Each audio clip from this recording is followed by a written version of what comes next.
Oggi siamo a Vittorio Veneto in compagnia del professor Costa Curta. Con lui parleremo del cambiamento di questo paesaggio, del paesaggio vitivinicolo dell'Alta Marca Trevigiana negli ultimi 2 secoli.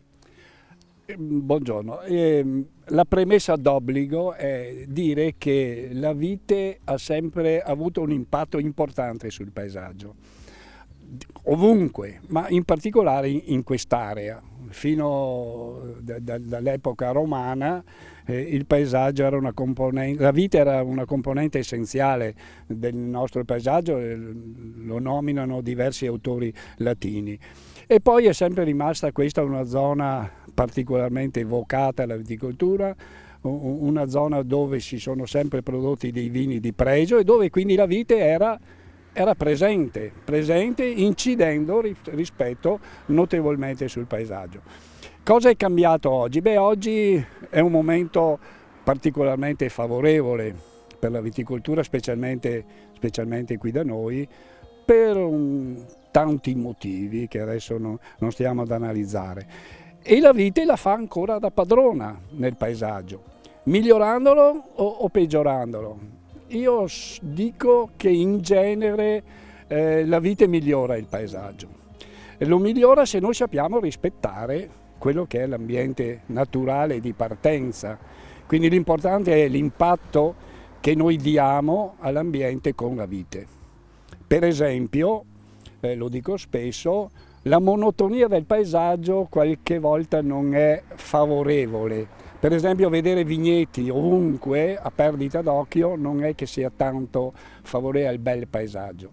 È bella la variabile, quindi dove c'è la vite ma rimane anche un po' di bosco, rimangono dei prati, quello è un paesaggio che la vite può solo abbellire, rendendolo molto piacevole. Naturalmente bisogna evitare certe strutture, muri, tabelloni eccetera, che invece lo possono peggiorare. Però direi nel complesso, secondo me, dove la vite viene messa nella giusta misura e con le giuste modalità, il paesaggio viene addirittura abbellito.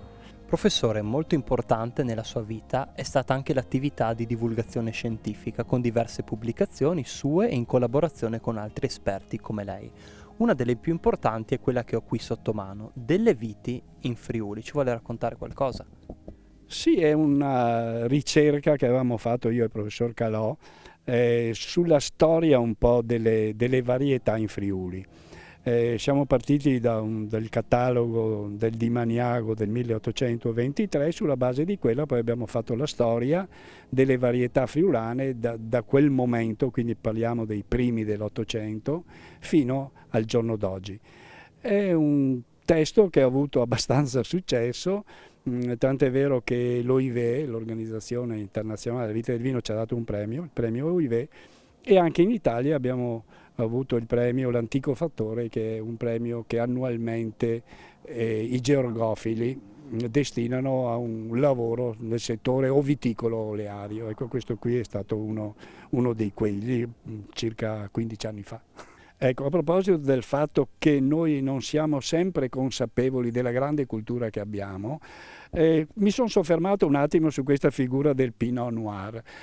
Parliamo della fine del Settecento, uno studioso friulano, il Bertoli, ha fatto un esperimento interessante prima e poi ha anche scritto a proposito del nome che avevano i vini francesi e non ce l'avevano gli italiani. Lui ha piantato un vigneto in Friuli a Codroipo di Refosco e il vino ottenuto l'ha dato a un amico che l'ha portato a Firenze. Questo, dicendo all'amico fiorentino, è un vino di Borgogna.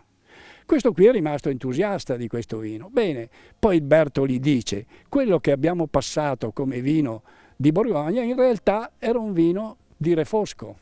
Perché, diceva, il Pinot Nero, diceva il Bertoli, non è altro che il nostro Refosco. E questo è molto bello perché non ha detto il nostro Refosco non è altro che il Pinot Nero, ha detto il Pinot Nero non è altro che il nostro Refosco. Questo per sottolineare la mancanza sua di dipendenza dai francesi come invece era in quel momento. Questo è molto patriottico, eh? Bello, bello.